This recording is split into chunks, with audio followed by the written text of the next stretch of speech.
21ನೇ ದಿನದ ಬೇಸಿಗೆ ಶಿಬಿರ ಚಿಣ್ಣರ ಹೆಜ್ಜೆ 2026ರ ಸಮಾರೋಪ ಸಮಾರಂಭಕ್ಕೆ ಮತ್ತೊಮ್ಮೆ ಆಗಮಿಸಿರುವಂತಹ ತಮಗೆಲ್ಲರಿಗೂ ಪ್ರೀತಿಯ ಸ್ವಾಗತ ಸುಸ್ವಾಗತ. ಸಮಾರೋಪ ಸಮಾರಂಭದ ಉದ್ಘಾಟನೆಯನ್ನ ಕೈಗೊಳ್ಳೋಣ ಅಂತ ಹೇಳ್ತಾರೆ. 21ನೇ ದಿವಸ ನಿಮಗೆ ಹೇಗೋಯ್ತಂತಾನೆ ಗೊತ್ತಾಗ್ಲಿಲ್ಲ ಅಲ್ವಾ?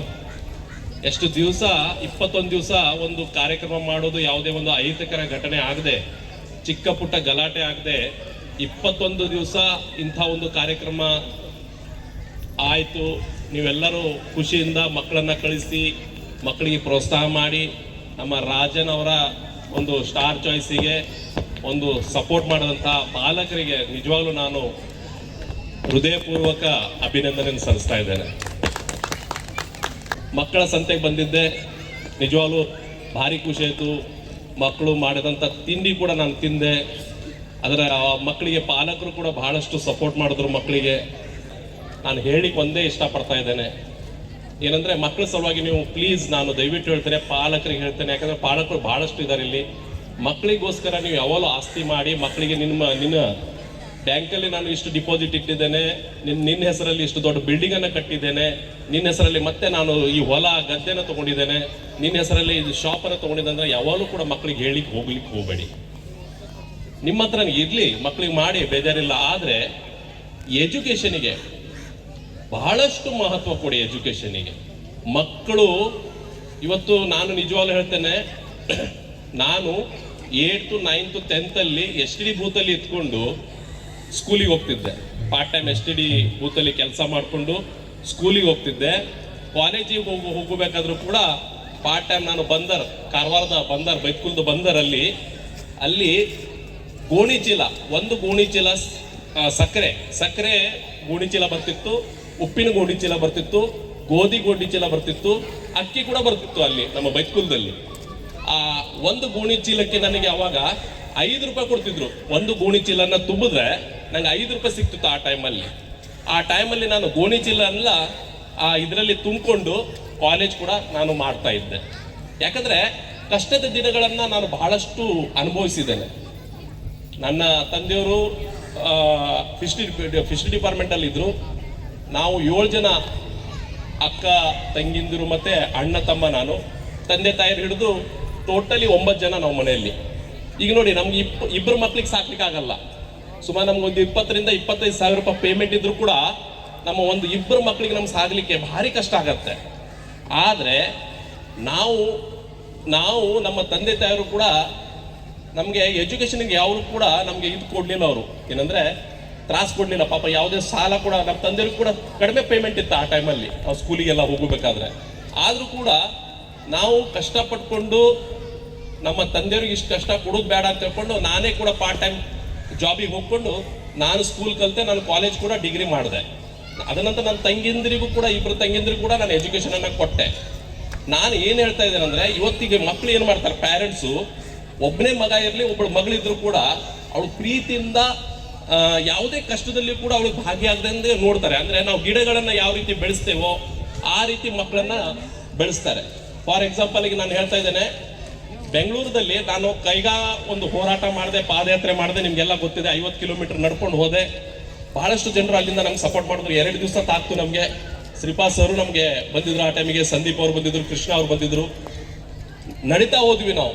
ಯಾಕೆ ಹೋದ್ವಿ ಅಂದರೆ, ಕಾರವಾರ ಯುವಕರಿಗೆ ನಮಗೆ ಏನಾದ್ರು ಉದ್ಯೋಗ ಸಿಗ್ಬೇಕಂತ ಹೇಳ್ಕೊಂಡು ನಾವು ನಡೀತಾ ಹೋಗಿ ಪಾದಯಾತ್ರೆ ಕೂಡ ಮಾಡಿದ್ವಿ. ಸ್ಕೂಲಲ್ಲಿ, ಕನ್ನಡ ಸ್ಕೂಲಲ್ಲಿ ಮಲಗಿ ರಾತ್ರಿ, ಬೆಳಿಗ್ಗೆ ಮತ್ತೆ ಎತ್ಕೊಂಡು ಮತ್ತೆ ಪಾದಯಾತ್ರೆ ಮಾಡಿ, ಮತ್ತೆ ರಾತ್ರಿ ಕುನ್ನಿಪೇಟಲ್ಲಿ ಮಲಗಿ ರಾತ್ರಿ ಸ್ಕೂಲಲ್ಲಿ, ಬೆಳಿಗ್ಗೆ ನಾವು ಕೈಗಾ ತಲುಪಿ ಅಲ್ಲಿ ಕೂಡ ಒಂದು ಹೋರಾಟ ಮಾಡಿದ್ದು ನಿಮಗೆಲ್ಲ ಗೊತ್ತಿದ್ದ ವಿಷಯ. ಅದನ್ನು ಯಾಕೆ ಹೇಳ್ತಾ ಇದ್ದೇನೆ ಅಂದರೆ, ಕಾರವಾರದಲ್ಲಿ ಬಹಳಷ್ಟು ಯುವಕರು ಬೆಂಗಳೂರಲ್ಲಿ ಕೆಲಸಕ್ಕಿದ್ದಾರೆ. ನನಗೆ ಹೇಳಿದ್ದು, ನಾನು ನೋಡಿದ್ದೇನೆ ಕೂಡ. ಆದರೆ ಅಲ್ಲಿ ಬೆಂಗಳೂರಲ್ಲಿ ಒಂದು 25,000 ರಿಂದ 30,000 ರೂಪಾಯಿ ಪೇಮೆಂಟ್ ಇದ್ದರೂ ಕೂಡ ನಮ್ಮ ಪಾಲಕರು ಅವ್ರ ಪೇಮೆಂಟಲ್ಲಿ ಒಂದು 50% ಕೂಡ ಒಂದು 10,000 ರೂಪಾಯಿ ನಮ್ಮ ಅಕೌಂಟಿಗೆ ಹಾಕಂತ ಯಾರು ಕೂಡ ಒಬ್ಬರು ಪೇರೆಂಟ್ಸ್ ಹೇಳುವುದಿಲ್ಲ ತನ್ನ ಮಗನಿಗೆ. ಇಟ್ಕೋಪ್ಪ ನೀನು ಇಟ್ಕೋ, ಮತ್ತೆ 25 ಮತ್ತೆ 10,000 ರೂಪಾಯಿ ಬೇಕಾದ್ರೆ ನಾನು ಅಕೌಂಟಿಗೆ ಹಾಕ್ತೇನೆ ನಿಂದು ಅಂತ ಹೇಳ್ಕೊಂಡು ಹೇಳ್ತಾರೆ. ಇದು ಭಾರಿ ತಪ್ಪು ಮಾಡ್ತಾ ಇರೋದು ಪಾಲಕರು. ನಾನು ನೀವು ಅಂತ ಹೇಳ್ತಾ ಇಲ್ಲ, ನಮ್ಮಲ್ಲಿ ಇದ್ದಾರೆ ಒಬ್ಬೊಬ್ಬರು. ನಾನು ಯಾಕೆ ಹೇಳ್ತಾ ಇದ್ದೇನೆಂದ್ರೆ ಈ ವಿಷಯನ್ನ ಇವತ್ತು ಪಾಲಕರು ಈ ರೀತಿ ಬೆಳೆಸ್ತಾ ಇದ್ದಾರೆ ಮಕ್ಕಳನ್ನ. ಅಂದ್ರೆ ನಿಮ್ಮ 25,000 ನೀನೇ ಇಟ್ಕೋ, ಬೇಕಾದ್ರೆ ಮತ್ತೆ ನಾನು 10,000 ರೂಪಾಯಿ ನಾನು ಇದು ಮಾಡ್ತೇನೆ. ಏನಾಗ್ತದೆ ಅಂದ್ರೆ ಆ ಮಕ್ಕಳು ಸ್ವಲ್ಪ ದುಶ್ಚಟದಲ್ಲಿ ಬಿದ್ದುಬಿಡ್ತಾರೆ. ಪಬ್ಬು ಮತ್ತೆ ಯಾವುದೋ ಇದರಲ್ಲಿ ಹೋಗಿ ಮಕ್ಕಳು ಹಾಳಾಗಿ ಆಮೇಲೆ ನಮ್ಮ ಮಕ್ಕಳು ನಮ್ಮ ಕೈಯಲ್ಲಿ ಸಿಗುವುದಿಲ್ಲ. ಯಾಕಂದ್ರೆ ಅವರು ಸಣ್ಣ ಏಜ್ ಇರ್ತದೆ ಆ ಟೈಮಲ್ಲಿ, 23, 24, 25 ಏಜಲ್ಲಿ ಅವರು ಜಾಬಿಗೆ ತೆಗೆದಿರ್ತಾರೆ. ಆ ಟೈಮಲ್ಲಿ ಆ ಮಕ್ಕಳು ಹಾಳಾಗ್ಬಿಡ್ತಾರೆ. ನಂತರ ಅವರು ಒಳ್ಳೇದಾಗಬೇಕಾದ್ರೆ ಅವ್ರು ಖಂಡಿತವಾಗ್ಲೂ ನಮ್ಮ ಕೈಯಲ್ಲಿ ಸಿಗುವುದಿಲ್ಲ. ಇವತ್ತು ನೋಡಿ, ನಾವು ಡ್ರಗ್ ಅವೇರ್ನೆಸ್ ಕಾರ್ಯಕ್ರಮನ ಮಾಡ್ತೇವೆ. ಸ್ಕೂಲಿಗೆ ಕಾಲೇಜಿಗೆ ಹೋಗಿ ನಾವು ಡ್ರಗ್ ಅವೇರ್ನೆಸ್ ಮಾಡ್ತಾ ಇದ್ದೇವೆ. 90ನೇ ಕಾರ್ಯಕ್ರಮ ಕೂಡ ನಾನು ಮಾಡಿದೆ. ಯಾಕಂದ್ರೆ ಇವತ್ತು ನಾವು ಪತ್ರಿಕೆಯಲ್ಲಿ ನೋಡ್ತಾ ಇದ್ದೇವೆ, ಉತ್ತರ ಕನ್ನಡ ಜಿಲ್ಲೆಯಲ್ಲಿ 100ಕ್ಕೂ ಹೆಚ್ಚು ಡ್ರಗ್ ಕೇಸ್ಗಳು ಇವತ್ತು ದಾಖಲಾಗಿದೆ ಪೊಲೀಸ್ ಸ್ಟೇಷನ್ದಲ್ಲಿ. ನಮ್ಮ ಮಕ್ಕಳು ಇವತ್ತು ಎಲ್ಲಿ ಹೋಗ್ತಾ ಇದ್ದಾರೆ, ಯಾವ ಸ್ಕೂಲಿಗೆ ಹೋಗ್ತಾ ಇದ್ದಾರೆ, ಯಾವ ಕಾಲೇಜಿಗೆ ಹೋಗ್ತಾ ಇದ್ದಾರೆ, ಎಷ್ಟು ಗಂಟೆಗೆ ಹೋಗ್ತಾರೆ, ಎಷ್ಟು ಗಂಟೆಗೆ ಮನೆಗೆ ಬರ್ತಾರೆ ಅಂದ್ರೆ ಸ್ವಲ್ಪ ತಮ್ಮಲ್ಲಿ ಕೂಡ ಕಾಳಜಿ ಇದ್ರೆ ಆ ಮಕ್ಕಳ ಬಗ್ಗೆನೂ ಕೂಡ, ಮಕ್ಕಳಿಗೆ ಚಿಕ್ಕ ಚಿಕ್ಕ ಕೆಲಸ ಕೂಡ ಹಚ್ಚಬೇಕು ನಾವು ಮನೆಯಲ್ಲಿ. ಮಗು ಅದು ತಗೊಂಬ, ಮಗು ಆ ಪಾತ್ರೆಯನ್ನು ಸ್ವಲ್ಪ ತಗೊಂಬ, ಮಗು ಆ ಚಾಪೆಯನ್ನು ಇದು ಮಾಡು, ಮಗು ಆ ಬೆಡ್ಶೀಟನ್ನು ತಕೊಂಡು ಸ್ವಲ್ಪ ಇಡು, ಸ್ವಲ್ಪ ಈ ಕೆಲಸನ ನಾವು ಮಕ್ಕಳಿಗೆ ಕೊಡ್ಬೇಕಾಗತ್ತೆ. ನಾವು ಮಕ್ಕಳಿಗೆ ಆ ರೀತಿ ಬೆಳೆಸ್ತಾ ಇಲ್ಲ. ಈಗ ಹೂವು ಯಾವ ರೀತಿ ಇರ್ತದೆ, ಗುಲಾಬಿ ಹೂವು, ಆ ಪಕ್ಳಿ ಒಂದು ಕಿತ್ತರೆ ನಮ್ಗೆ ಎಷ್ಟು ನೋವಾಗತ್ತಲ್ಲ, ಆ ರೀತಿ ನಮ್ಮ ಮಗುಗೆ ಯಾವುದೇ ಕೂಡ ಒಂದು ತೊಂದರೆ ಕೂಡ ನಾವು ಕೊಡ್ತಾ ಇಲ್ಲ ಇವತ್ತು. ಅಂತ ಪರಿಸ್ಥಿತಿ ನಮ್ಮಲ್ಲಿ ಉದ್ಭವ ಆಗ್ತಾ ಇದೆ. ನಾನು ಎಲ್ಲರಿಗೂ ಶುಭವಾಗ್ಲಿ. 21 ದಿವಸ ಯಾವ ರೀತಿ ಹೋಯ್ತು ಅಂತ ನಿಮ್ಗೆ ಗೊತ್ತಾಗ್ಲಿಲ್ಲ. ಆದ್ರೆ ರಾಜನವರ ಒಂದು ಸೈನ್ಯ ಏನಿದೆ, ಇವರೆಲ್ಲ ಸಪೋರ್ಟ್ ಮಾಡ್ತಾ ಇದ್ದೀರಿ, ನೀವು ಕೂಡ ಸಪೋರ್ಟ್ ಮಾಡ್ತಾ ಇದ್ದೀರಿ. ದೇವರು ನಿಮ್ಗೆ, ನಿಮ್ಮ ಮಕ್ಕಳಿಗೂ ನಿಮ್ಗೆ ಒಂದು ಐಶ್ವರ್ಯ ನೀಡಲಿ ಅಂತ ಆ ಭಗವಂತನ ಬೇಡ್ತಾ, ಥ್ಯಾಂಕ್ ಯು ವೆರಿ ಮಚ್. ಸುಂದರವಾಗಿ ಮಕ್ಕಳನ್ನ ಸರ್ವತೋಮುಖ ಬೆಳವಣಿಗೆಯಲ್ಲಿ ಪಾಲಕರು ಯಾವ ರೀತಿಯಾಗಿ ಅವರನ್ನ ಒಟ್ಟುಗೂಡಿಸಿಕೊಂಡು ಕಲಾಪಗಳನ್ನ ಮಾಡಬೇಕು ಅಂತ ಹೇಳಿ, ಅದಲ್ಲದೆ ಅವರ ಎಜುಕೇಶನ್ ಅನ್ನ ಹೆಚ್ಚಿನದಾಗಿ ಅವರು ಹೇಗೆ ಪ್ರಾಮುಖ್ಯತೆಯನ್ನ ಕೊಟ್ಟು ಉತ್ತರ ಕರ್ನಾಟಕದ ಹಾಗೆ ಆ ಕಡೆ ಹಾಗೆ ನಮ್ಮ ಮಕ್ಕಳನ್ನು ಕೂಡ ಮುಂದಿನ ಹಂತಕ್ಕೆ ಕಳಿಸ್ಕೊಟ್ಟು ದೊಡ್ಡ ದೊಡ್ಡ ಆಫೀಸರ್ಸ್ ಆಗಬೇಕು ಅಂತ ಅವರು ಒಂದು ತಮ್ಮ ನುಡಿಮುತ್ತನ್ನ ಆಡಿದ್ದಾರೆ. ಅವರಿಗೆ ಒಂದು ಕಾಂಪಿಟೇಷನ್ ಯುಗದಲ್ಲಿ ಈ ಸಮ್ಮರ್ ಕ್ಯಾಂಪ್ ಈ ರೀತಿ ಎಲ್ಲ ಮಾಡಿ ಮಕ್ಕಳಲ್ಲಿ ಯಾವ ಟ್ಯಾಲೆಂಟ್ ಇದೆ ಅದನ್ನು ಹೊರಹೊಮ್ಮಿಸುವುದು ಒಂದು ಗುರುಗಳ ಕರ್ತವ್ಯ. ಆ ಗುರುಗಳ ಸ್ಥಾನದಲ್ಲಿ ನಿಂತ್ಕೊಂಡು ರಾಜೇಶ್ ಸರ್ ಅವರು ಪ್ರತಿ ವರ್ಷ ಸುಮಾರು 10-12 ವರ್ಷಗಳಿಂದ ಈ ಸಮ್ಮರ್ ಕ್ಯಾಂಪನ್ನು ಮಾಡ್ತಾ ಇದ್ದಾರೆ. ನಾವೆಲ್ಲ ಕಾಲೇಜಿಗೆ ಹೋಗುವಾಗ ಈ ಪಿಕ್ಚರ್ಗಳೆಲ್ಲ ನೋಡ್ತಾ ಇದ್ವಿ. ಕುಚ್ಚು ಹೊಸ ಪಿಕ್ಚರ್ದಲ್ಲೂ ಬಂದಿತ್ತು ಸಮ್ಮರ್ ಕ್ಯಾಂಪ್ ಈ ರೀತಿ ಎಲ್ಲ. ಇದನ್ನು ಈ ನಮ್ಮ ಕಾರವಾರ ಅಂತ ಸಣ್ಣ ಊರಲ್ಲೂ ಕೂಡ ಈ ಒಂದು ಸಮ್ಮರ್ ಕ್ಯಾಂಪನ್ನು ಮಾಡಿ ಮಕ್ಕಳಲ್ಲಿ ಏನು ಟ್ಯಾಲೆಂಟ್ ಇದೆ ಅದನ್ನು ಹೊರಗಡೆ ತಂದುಕೊಂಡು ನಮ್ಮ ರಾಜ್ಯ ಮಟ್ಟದಲ್ಲಿ, ರಾಷ್ಟ್ರೀಯ ಮಟ್ಟದಲ್ಲಿ ಸಾಕಷ್ಟು ಡ್ಯಾನ್ಸರ್ಗಳನ್ನು, ಸಿಂಗರ್ಗಳನ್ನು ಕಳಿಸಿದಂಥ ಒಂದು ಹೆಮ್ಮೆ ಈ ಒಂದು ರಾಜನವರ ಸಂಘಕ್ಕಿದೆ. ಪಾಲಕರು ಕೂಡ ಯಾವಾಗಲೂ ಹೇಳ್ತಾ ಇದ್ರು, 21 ದಿವಸ ಹೇಗೆ ಕಳೀತು ಅಂತಾನೆ ಗೊತ್ತಾಗ್ತಾ ಇಲ್ಲ, ನೀವು ಯಾವ ರೀತಿಯಾಗಿ ಮೇಂಟೈನ್ ಮಾಡ್ಕೊಂಡು ಹೋಗ್ತಾ ಇದ್ರಿ ಅಂತ ಹೇಳಿ.